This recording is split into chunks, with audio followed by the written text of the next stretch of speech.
Journée marathon pour Jean-Marc Ayrault.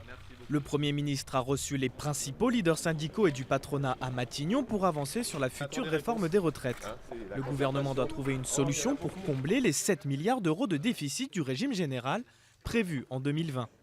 Mais sa marge de manœuvre est serrée, pas question notamment de toucher à l'âge légal de départ en retraite, fixé à 62 ans. Nous sommes rassurés sur un certain nombre de propositions que nous avons faites, c'est-à-dire pas de baisse des pensions, pas de modification des calculs des retraites d'ici 2020, pas d'accélération massive de la durée de cotisation, pas de modification des règles de calcul pour les fonctionnaires ou les régimes spéciaux.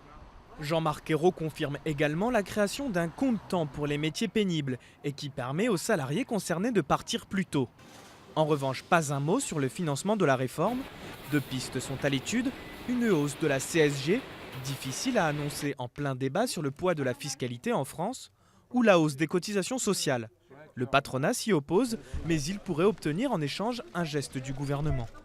Le Premier ministre nous a fait une ouverture en effet pour les semaines à venir de voir si en parallèle de cette réforme des retraites, nous pourrions baisser le coût du travail de façon significative.